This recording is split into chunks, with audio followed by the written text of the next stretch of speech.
Perkenalkan, saya Valencia J dengan NIM sebagai berikut.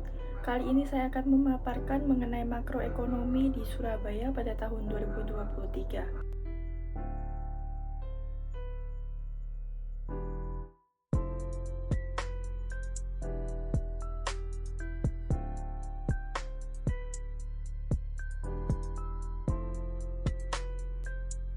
Berikut adalah kondisi makroekonomi di Kota Surabaya pada tahun 2023. Yang pertama ada pertumbuhan ekonomi.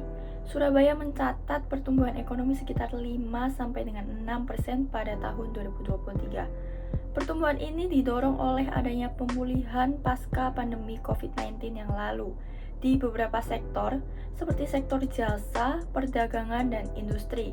Menurut Badan Pusat Statistik, Surabaya menyumbang kurang lebih 10% dari total PDB Provinsi Jawa Timur.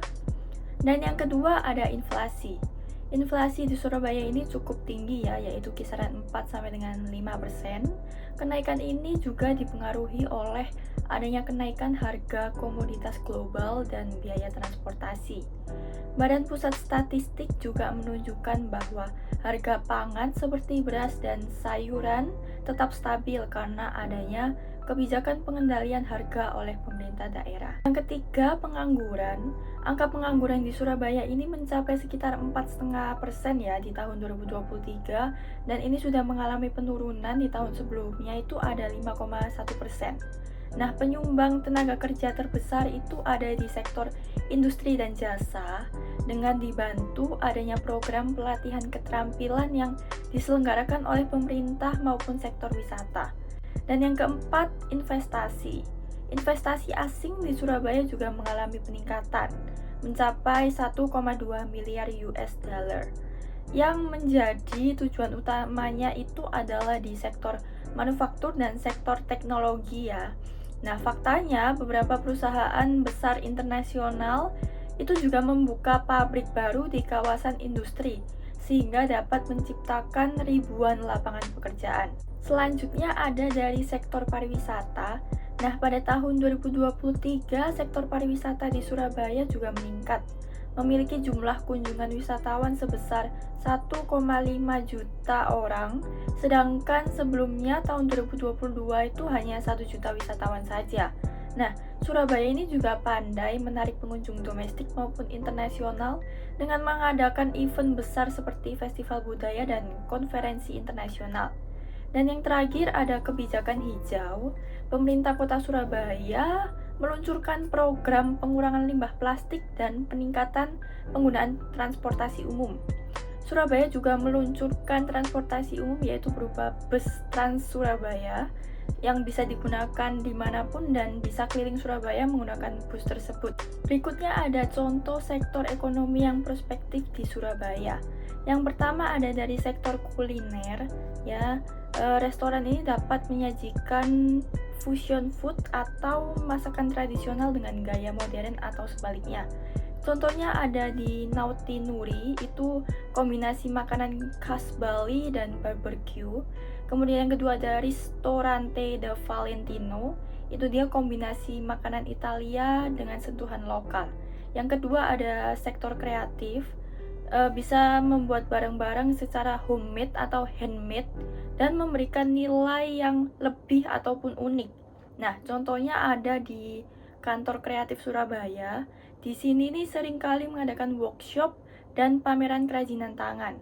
Dan lainnya ada Record Surabaya, mereka fokus pada produk ramah lingkungan dan kerajinan dari bahan daur ulang. Berikutnya ada sektor teknologi informasi. UMKM dapat menggunakan teknologi ini untuk mempermudah teknik operasional yang telah diterapkan.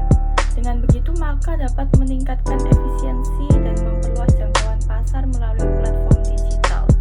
Selanjutnya, sektor pertanian dan agrobisnis. Ini dapat menghasilkan produk yang segar lewat lahan pertanian yang dikelola dengan baik, seperti sayuran organik ataupun buah organik. Nah, di Surabaya itu ada namanya Kebun Organik Surabaya, di mana mereka menjual produk organik hasil kebun sendiri, langsung panen, dan pasar sayur organik. pasar yang tiap minggu menjual berbagai macam produk dari petani lokal. Untuk meningkatkan PDRB dan mengoptimalkan sektor-sektor potensial di Surabaya, berikut adalah usulan kebijakan yang dapat dipertimbangkan. Yang pertama, ada pengembangan infrastruktur seperti transportasi jalan, pelabuhan, dan fasilitas publik atau umum. Surabaya adalah kota yang memiliki pelabuhan terbesar di Indonesia, sehingga dapat meningkatkan konektivitas dan aksesibilitas yang dapat menaikkan jumlah investasi. Contohnya aja membangun jalan tol yang menghubungkan kota Surabaya dengan kota lain di Jawa Timur, kemudian memperbaiki akses jalan ke pelabuhan Tanjung Perak, dan pembangunan jembatan Suramadu 2 hingga pembangunan fasilitas kesehatan. Dan yang kedua ada peningkatan sektor pariwisata. Secara tidak disadari, mengembangkan sektor ini dapat meningkatkan PDRB secara signifikan. Contohnya melakukan pengembangan destinasi wisata seperti memperbaiki jalannya, transportasi umum, dan hingga fasilitas parkir. Dan yang kedua, pemasaran dan promosi menggunakan kampanye digital seperti media sosial dan platform online untuk mempromosikan, kemudian meningkatkan standar pelayanan yang tinggi di tempat wisata seperti hotel, restoran, dan tempat wisata lainnya. Kemudian juga bisa dengan cara pengembangan produk wisata dengan memberi bundling maupun diskon. Ketiga, pemberdayaan UMKM. Pemerintah dapat memberikan dukungan kepada para UMKM berupa latihan, akses pembiayaan, hingga pemasaran agar dapat meningkatkan daya saing. Contoh nyatanya ada dukungan pemerintah untuk UMKM itu pelatihan dan pengembangan keterampilan seperti menyediakan workshop tentang inovasi produk dan pengembangan bisnis. Kemudian akses pembiayaan seperti kerjasama dengan lembaga perbankan untuk kemudahan akses kredit, dan regulasi yang mendukung, yaitu mempermudah izin usaha bagi UMKM dengan yang memenuhi kriteria tertentu. Dan yang terakhir ada pengembangan teknologi informasi. Dengan adanya teknologi informasi yang tinggi, maka dapat meningkatkan inovasi dan efisiensi di berbagai sektor. Contohnya adalah pelatihan digital marketing, sehingga para UMKM juga mengetahui mengenai pemasaran digital termasuk penggunaan sosial dan iklan online.